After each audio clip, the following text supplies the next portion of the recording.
নমস্কার, আপনারা দেখছেন হাই নিউজ। আমি শ্রীপর্ণা রয়েছে আপনাদের সঙ্গে। শুরু করছে আজকে নিউজ টুডে।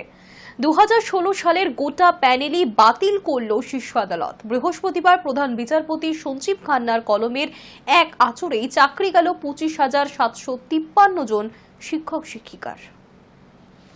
কে যোগ্য আর কে অযোগ্য উত্তর মিলল না সুপ্রিম কোর্টে। এসএসসি নিয়োগ দুর্নীতির মামলায় চালে মিশে কত কাঁকড় দীর্ঘ তদন্তে জানা গেল না। ফলে 2016 সালের গোটা প্যানেলই বাতিল করে দিল শীর্ষ আদালত। বৃহস্পতিবার প্রধান বিচারপতি সঞ্জীব খান্নার কলমের এক আঁচড়েই চাকরি গেল 25,753 জন শিক্ষক অশিক্ষক কর্মীর। খবর ছড়িয়ে পড়তে শুরু হয়েছে চাকরি হারাদের হাহাকার। ময়দান চত্বরে শুরু হয়েছে বিক্ষোভ। নিয়োগ দুর্নীতির অভিযোগ ওঠায় কলকাতা হাইকোর্টে মামলা চলেছিল। গোটা প্যানেল বাতিলের নির্দেশ দেন বিচারপতি।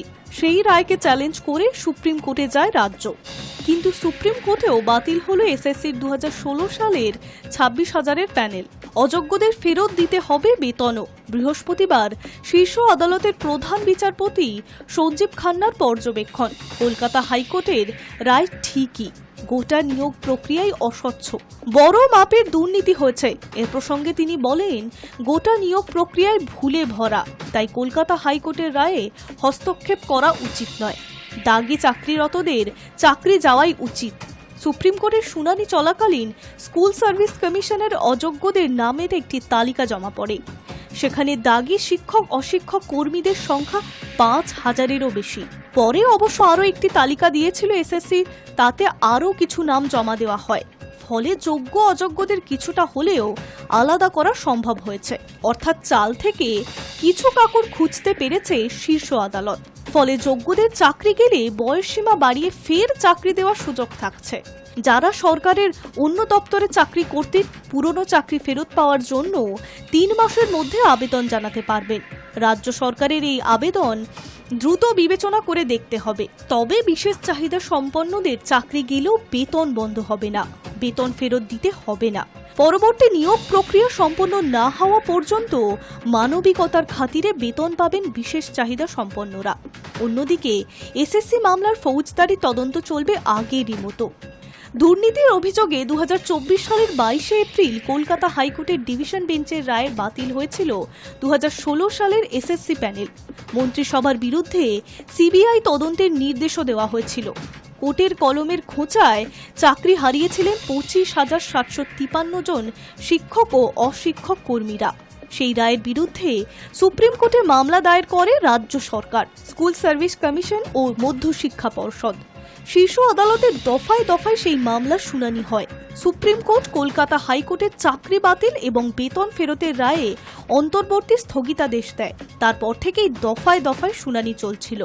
গত 10 ফেব্রুয়ারি ছিল শেষ শুনানি। তখন সিবিআই জানিয়েছে তারা চাইছে কলকাতা হাইকোর্টের 26,000 চাকরি বাতিলের রায় বহাল থাকুক। স্কুল সার্ভিস কমিশন জানিয়েছে র্যাঙ্ক জাম্প বা প্যানেল বহির্ভূত নিয়োগের তথ্য থাকলেও ওয়েমার শিটে কারচুপির তথ্য তাদের কাছে নেই। রাজ্য সরকারের তরফে জানানো হয়েছে, একসঙ্গে এতজন শিক্ষকের চাকরি বাতিল করা হলে বাংলার শিক্ষা ব্যবস্থা ভেঙে পড়তে পারে। সব পক্ষের সওয়াল শোনার পর রায়দানে স্থগিত রেখেছিলেন প্রধান বিচারপতি সঞ্জীব খান্না, আর বৃহস্পতিবার রায় শোনালেন তিনি। High news network. আমি বিচার ব্যবস্থা মেনে নিতে পারছি না, বাংলাকে আর কত টার্গেট করবেন? সুপ্রিম কোর্টে 26,000 চাকরি বাতিল নিয়ে ক্ষোভ উগড়ে দিলেন মুখ্যমন্ত্রী। টানলেন প্রাক্তন শিক্ষামন্ত্রী প্রসঙ্গ। আমি কিন্তু জাজকে রেসপেক্ট করে বলছি, আমি জাজমেন্টটা মেনে নিতে পারছি না। আমাদের নিয়ম হচ্ছে judiciary, we cannot criticise the জাজ as such, but I can express some opinion about the verdict from the humanitarian point of view, মানবিকভাবে। আশা করি আপনারা এটাকে ডিস্টর্টেড করবেন না, মিসইনফর্ম করবেন না। Don't misinform, disinform, or there should not be any lack of coordination gap which may create the confusion. Am I clear? 25,000 স্টুডেন্টদের ব্যাপারে আপনারা অনেক টিভি নানা রকমভাবে ব্যাখ্যা করছেন, করতেই পারেন, ইট ইজ ইয়োর চয়েস। এক একটা টিভি এক এক রকমভাবে ব্যাখ্যা করছেন। কেউ তো বলছেন 25% সুদ দিয়ে আবার কি যেন তাকে পেমেন্ট করতে হবে, হ্যাঁ, মাইনেও ফেরত দিতে হবে। আমি আপনাদের দুটো আগে কিছু বলবার আগে পড়ে শোনাই কোর্টের ভার্ডিক্ট। নাম্বার 1, এটা হচ্ছে কনক্লুশন পার্ট, 46 প্যারা। এখানে পরিষ্কার বলা আছে, ভালো করে শুনুন, আমি ইংরেজি ভালো বলতে পারি না, আমার বাংলা ইংরেজিটা ভালো করে শুনুন। As such, the appointments of these candidates are cancelled. However, please mark this point. However, candidates who are already employed, মানে যারা অলরেডি চাকরি পেয়েছে, need not be asked, তাদের জিজ্ঞাসা করা হবে না, to refund or restitute any payments made to them, তাদের কোনো পেমেন্ট করতে হবে না। Am I clear? আশা করি এটা আপনাদের কাছেও ক্লিয়ার হয়েছে, নাকি আরেকবার পড়বো?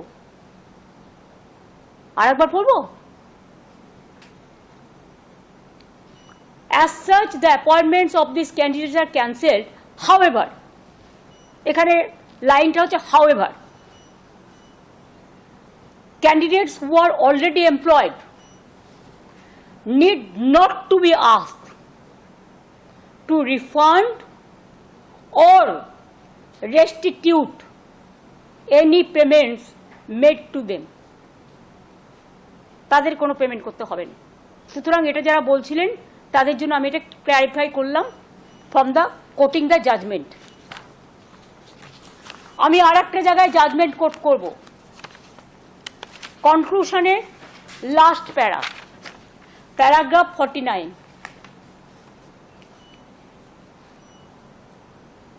The disabled candidates mentioned in the previous paragraph will be allowed, মানে যাতে ক্যান্সেল করা হয়েছে, to participate in the fresh selection process, মানে তাদের অ্যালাউ করা যাবে যাদেরটা বাতিল করা হয়েছে, as per court judgment, if required, যদি প্রয়োজন হয়, with age relaxation and other concession। লাইনটা পুরো হলো, যাদেরটা বাতিল করা হয়েছে তাদের এজ রিল্যাক্সেশন এবং কনসেশন দিয়ে, আদার কনসেশন দিয়ে তাদের আবার পার্টিসিপেট করবার জন্য ফ্রেশ সিলেকশন প্রসেসে অ্যালাউ করা যাবে। আমি আশা করব স্টুডেন্টদের স্বার্থে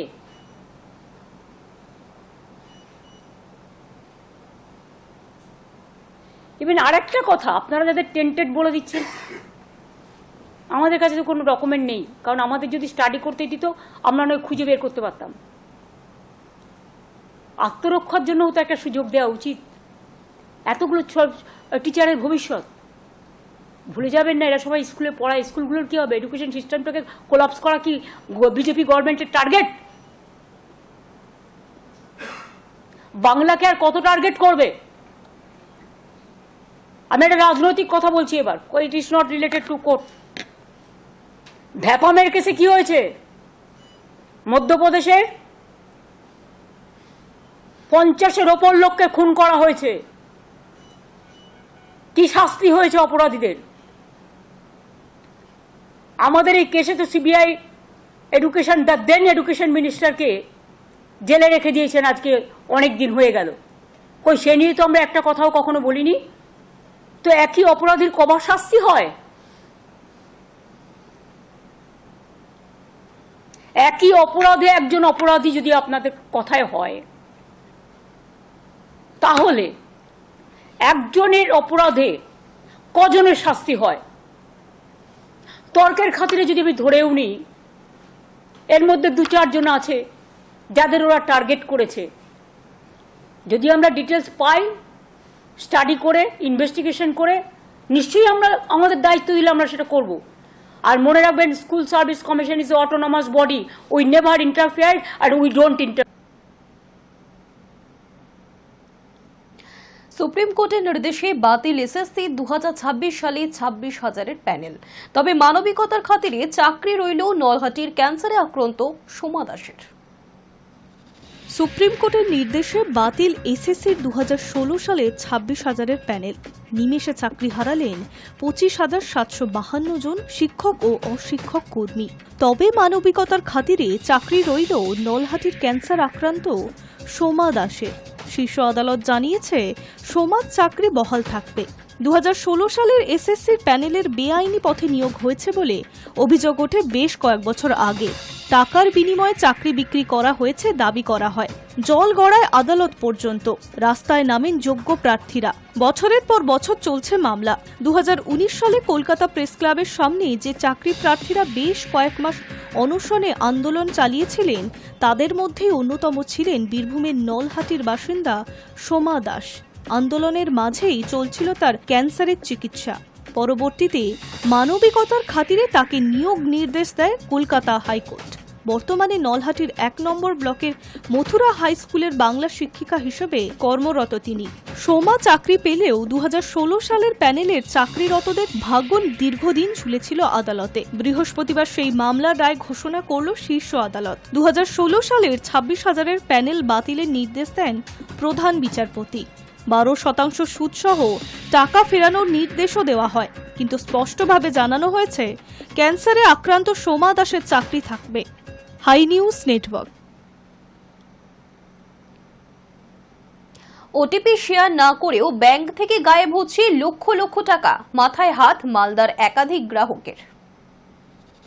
শেয়ার করেননি কোনো ওটিপি, এমনকি কোনো ফোনে উড়ো মেসেজ আসেনি। তারপরেও বেসরকারি ব্যাংক থেকে 3 গ্রাহকের লক্ষ লক্ষ টাকা গায়েব হয়ে যাওয়ার ঘটনায় রীতিমতো শোরগোল পড়ে গিয়েছে।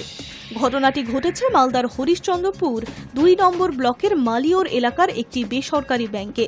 টাকা গায়েবের প্রতিবাদে বুধবার ব্যাংকের সামনে বিক্ষোভ দেখান গ্রাহকরা। খবর পেয়ে ঘটনাস্থলে পৌঁছায় পুলিশ এবং পরিস্থিতি নিয়ন্ত্রণে আনে।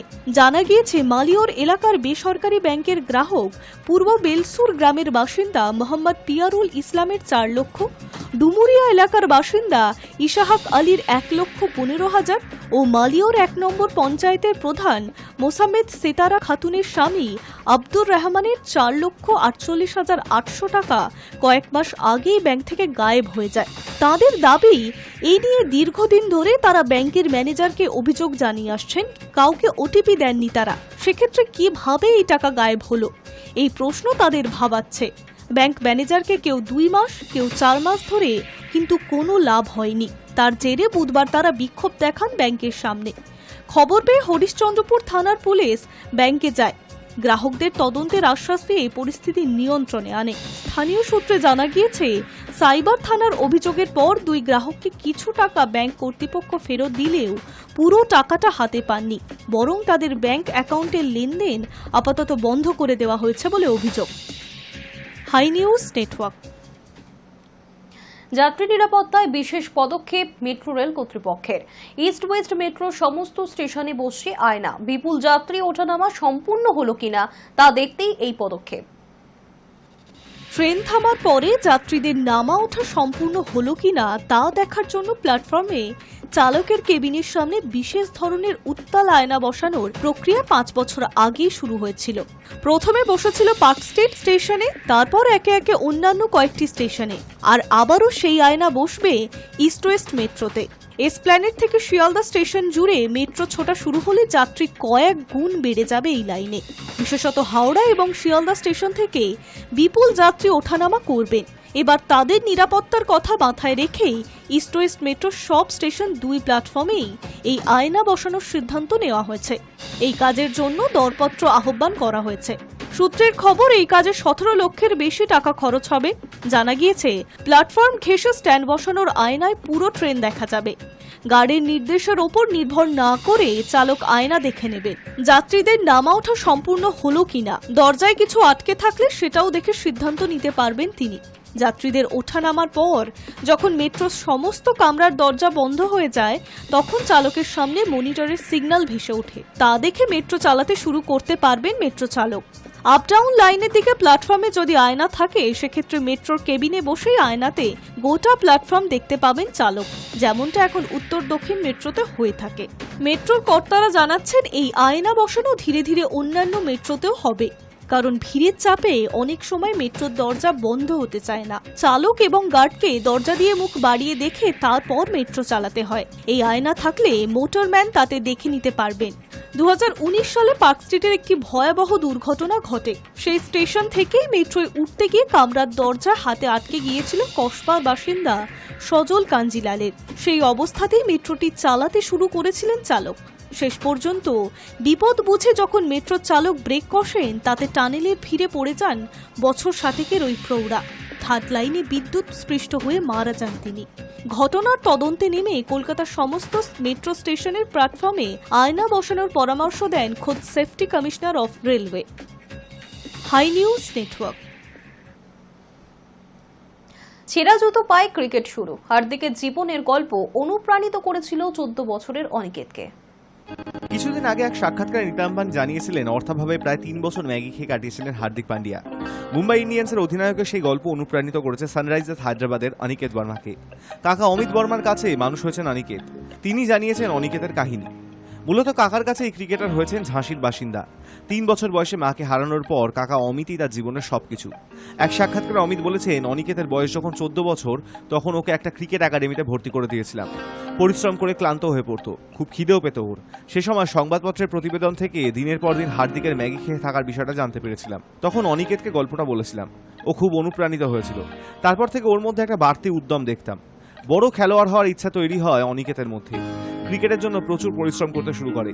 একদিন মাঠে পৌঁছে আমার পা ছুঁয়ে নমস্কার করে বলে, আমি অনেক কিছু নিয়ে অভিযোগ করি না। আমি হেসে ফেলেছিলাম, কিন্তু অনিকেতের মুখে একটা জেদ চোখে পড়েছিল। একটা সময় পর্যন্ত ছেঁড়া জুতো পরে খেলতেন অনিকেত। কাকাই দেখে ক্রিকেট খেলার জন্য ভালো একটা জুতো কিনে দিয়েছিলেন। অমিত বলেছিলেন, আমার প্রথম চাকরি ছিল একটা গাড়ির দোকানে, 3000 টাকা মাইনে পেতাম। তখন অনিকেত একটা ছেঁড়া জুতো পরে খেলতো। আমাদের আর্থিক অবস্থা ভালো ছিল না, তবু ওকে দোকানে নিয়ে গিয়ে 1200 টাকার একটা জুতো কিনে দিই। তারপর থেকেই রোজ নতুন জুতো জোড়া নিয়ে ঘুমোতো অনিকেত। নিজের জীবনে কখনো একটু দামি জিনিস ব্যবহার করিনি, তবে অনিকেতের জন্য সবকিছু করতে পারি। High news Network. ঘরের মাঠে গোয়ার বিরুদ্ধে অপ্রতিরোধ্য বেঙ্গালুরু। আইএসএল এর ফাইনালের দৌড়ে এগোলেন সুনীলরা। গতবারের চ্যাম্পিয়ন্স মুম্বাই সিটি এফসিকে গোলের মালা পরিয়ে সেমিফাইনালে উঠেছিল বেঙ্গালুরু এফসি। শেষ 4 যুদ্ধে সেই বিধ্বংসী ফর্মে ধরে রাখল সুনীল ছেত্রীর দল। ঘরের মাঠে এফসি গোয়াকে হারিয়ে ফাইনালে ওঠার লক্ষ্যে এক ধাপ এগিয়ে রইল বেঙ্গালুরু। বুধবার আইএসএল এর প্রথম সেমিফাইনালের প্রথম লেগে এফসি গোয়ার বিরুদ্ধে খেলতে নামে বেঙ্গালুরু এফসি। মানালো মার্কুইজের ছেলেরা লিগ টেবিলের দ্বিতীয় স্থানে থাকার সুবাদে সরাসরি ফাইনালে খেলেছে। অন্যদিকে নকআউট ম্যাচে মুম্বাইয়ের বিরুদ্ধে 5-0 গোলে জিতে সেমিফাইনালে নামে বেঙ্গালুরু এফসি। নকআউট ম্যাচে এমন বিধ্বংসী পারফর্ম করে স্বভাবতই আত্মবিশ্বাস তুঙ্গে ছিল সুনীল ব্রিগেডের। বুধবার ম্যাচের শুরু থেকেই দুই দলের মধ্যে হাড্ডাহাড্ডি লড়াই দেখা গিয়েছিল। কান্তিরাভা স্টেডিয়ামে বল দখলের যুদ্ধে বরং কিছুটা পিছিয়ে ছিল রাহুল ভেকেরা। ম্যাচের মোড় ঘুরে যায় 42 মিনিটে। গোয়ার বক্সের কাছে ডান দিক থেকে ক্রস ভেসে আসে গোল লক্ষ্য করে। সেটা হেড মেরে ক্লিয়ার করার চেষ্টা করেন সন্দেশ ঝিঙ্গন, কিন্তু গোলকিপারকে বোকা বানিয়ে সোজা জালে জড়িয়ে যায় বল। আত্মঘাতী গোলে প্রথমার্ধে এগিয়ে যায় বেঙ্গালুরু। 1-0 এগিয়ে থাকা দ্বিতীয়ার্ধে খেলতে নামা বেঙ্গালুরুর আত্মবিশ্বাস তুঙ্গে ছিল। 51 মিনিটে ফের গোল আসে বেঙ্গালুরুর খাতায়। উইঙ্গার এডগার মেন্দেস ডান পায়ে চোখ ধাঁধানো শট মারেন গোল লক্ষ্য করে। পেনাল্টি বক্স থেকে উড়ে আসা শট বাঁচাতে পারেননি গোলকিপার ঋতিক তিওয়ারি, কিন্তু তার আগেই ম্যাচের ভাগ্য নির্ধারণ হয়ে গিয়েছে। ঘরের মাঠে 2-0 জিতে গিয়েছে বেঙ্গালুরু। ফাইনালে উঠতে গেলে গোয়াকে অন্তত 3-0 গোলের ব্যবধানে জিততে হবে। High news Network. পুরনো দলের বিরুদ্ধে দাপট সিরাজের। বেঙ্গালুরুকে 169 রানে আটকে দিলেন গুজরাতের পেসার। একসময় বেঙ্গালুরু ছিল মোহাম্মদ সিরাজের ঘরের মাঠ। সেই মাঠেই বেঙ্গালুরু রয়্যাল চ্যালেঞ্জার্সের বিরুদ্ধে 3 উইকেট নিলেন তিনি। গুজরাট টাইটান্সের জার্সিতে বুধবার দাপট দেখালেন সিরাজ। তার দাপটে বেঙ্গালুরু আটকে গেল 169 রানে। টস জিতে বেঙ্গালুরুকে ব্যাট করতে পাঠান গুজরাটের অধিনায়ক শুভমান গিল। তার সিদ্ধান্ত যে খুব একটা ভুল ছিল না তা প্রমাণ করে দেন সিরাজরা। শুরুতেই বিরাট কোহলির উইকেট তুলে নেন তরুণ বাহাতি পেসার আরশাদ খান। এরপর একের পর এক উইকেট হারাতে থাকে বেঙ্গালুরু। 42 রানের মধ্যে চলে যায় 4 উইকেট। ফিল শর্ট, দেবদত্ত পারিকল এবং রজত পাতিদার অল্প রানে ফিরে যান। গুজরাটের 3 পেসার নিজেদের প্রথম স্পেলেই উইকেট তুলে নেন। আরশাদ, সিরাজ এবং ঈশান্ত শর্মার দাপটে তখন চিন্নাস্বামী শান্ত। পরপর 2 ম্যাচ জিতে ঘরের মাঠে খেলতে আসা বেঙ্গালুরু ঘরের মাঠে শুরুতেই এমন ধাক্কা খাবে তা সমর্থকরা ভাবতে পারেনি। যদিও টসের সময় অধিনায়ক পাটিদার বলেন, ঘরের মাঠে এটা আমাদের প্রথম ম্যাচ, ফলে এই পিচ আমাদের কাছেও অপরিচিত। টস জিতলে আমিও আগে বল করতাম। সিরাজ প্রথম থেকেই ব্যাটারদের ভোগাচ্ছিলেন, যে কারণে তাকে শুরুতেই 3 ওভার বল করিয়ে দেন অধিনায়ক শুভমান। মাঝের দিকে তাকে আর বল দিতে পারেননি। আরশাদ শুরুতে 2 ওভারে 17 রান দিয়ে বিরাটের উইকেট তুললেও তাকে আর বল করতে দেননি শুভমান, কিন্তু তিনি 4 ওভারে দিলেন 54 রান। নেপথ্যে লিয়াম লিভিংস্টোন। বেঙ্গালুরুকে লড়াই করার মতো রান তুলতে সাহায্য করেন লিভিংস্টোন। তিনি 40 বলে 54 রান করেন। তার মারা 5টি 6 চিন্নাস্বামীতে উৎসব ফিরিয়ে আনে। লিভিংস্টোনের সঙ্গী হন জিতেন শর্মা এবং টিম ডেভিড। এই 3 জনের ব্যাটে ভর করেই 169 রান তোলে বেঙ্গালুরু। ডেথ ওভারে বল করতে এসে লিভিংস্টোনকে ফেরান সেই সিরাজ। 3টি উইকেট নিয়েছেন তিনি। 2টি উইকেট নেন সাই কিশোর, 1টি করে উইকেট আরশাদ, প্রসিদ্ধ কৃষ্ণা ও ঈশান্তের। একমাত্র রশিদ কোনো উইকেট নিতে পারেননি। High news Network. মনেই হয়নি এটা আমাদের হোম ম্যাচ। কলকাতা চেন্নাইয়ের পর পিচ বিতর্কে গোয়েঙ্কার লখনৌ। আইপিএলে পিচ বিতর্ক দিন দিন বেড়েই চলেছে। কলকাতা চেন্নাইয়ের পর সেই তালিকায় যোগ দিল লখনৌ। মঙ্গলবার পাঞ্জাবের কাছে হারের পর পিচ নিয়ে প্রশ্ন তুলে দিলেন লখনৌয়ের মেন্টর জাহির খান। তার মতে এটি এমন একটি বিষয় যা দ্রুত সমাধান করতে হবে। মঙ্গলবার আগে ব্যাট করে 171 রান তোলে লখনৌ। তাদের ব্যাটারেরা ভালো করে খেলতে পারছিলেন না। বল পিচে পড়ে থমকে ব্যাটে আসছিল। তবে পাঞ্জাব ব্যাট করার সময় মনে হচ্ছিল তারা আলাদা পিচে খেলছে। দ্রুততার সঙ্গে রান তোলে তারা। হেরে ক্ষিপ্ত জাহির বলেছেন, পিচ আমাকে বেশ হতাশ করেছে, কারণ এটা আমাদের হোম ম্যাচ ছিল। আইপিএলে প্রতিটা দলই কোনো না কোনোভাবে হোম ম্যাচের সুবিধা পায়। সেদিক থেকে আমাদের কিউরেটার বোধহয় ভাবেননি এটা আমাদের হোম ম্যাচ। মনে হচ্ছিল পিচটা পাঞ্জাবের কেউ তৈরি করেছে। জাহিরের সংযোজন এটা নিয়ে অবশ্যই ভাবতে হবে। নতুন একটা দলে যোগ দিয়েছি, তবে আশা করি এই প্রথম এবং শেষবার পিচ নিয়ে কথা বলতে হবে। আসলে লখনৌয়ের দর্শকদের কাছে এটা হতাশার। ওরা তো নিজেদের দলের জয় দেখতেই মাঠে আসেন। ভেবেছিলেন প্রথম ম্যাচে জয় দেখবেন, কিন্তু হতাশা নিয়ে ফিরতে হয়েছে। তবে দল হিসেবে আমরা আত্মবিশ্বাসী। ঘরের মাঠে যত বেশি সম্ভব ম্যাচ জেতার চেষ্টা করব। এখনও 6টা ম্যাচ বাকি। পাঞ্জাবের কাছে হেরে খুব একটা হতাশ হতে চাইছেন না জাহির। লখনৌয়ের মেন্টারের মতে আইপিএলে এখনও ঘুরে দাঁড়ানোর যথেষ্ট সময় রয়েছে। জাহির বলেছেন, সবে 3য় ম্যাচ খেললাম। এর মধ্যেই দলের কাছে আমি স্পষ্ট করে দিয়েছি যে ওদের কাছে ঠিক কি চাইছি। আসলে এই দলটা ফলাফলের জন্য খেলে না, একটা নির্দিষ্ট পদ্ধতি অনুসরণ করতে ভালোবাসে। আমরা ইতিবাচক দিকগুলো মাথায় রাখছি। এখনও কিছু কাজ বাকি, সেটা সময় মতন হয়ে যাবে। High news Network. News today এখনকার মতো এই পর্যন্তই। দেখতে থাকুন হাই নিউজ, নির্ভীক নিরপেক্ষ।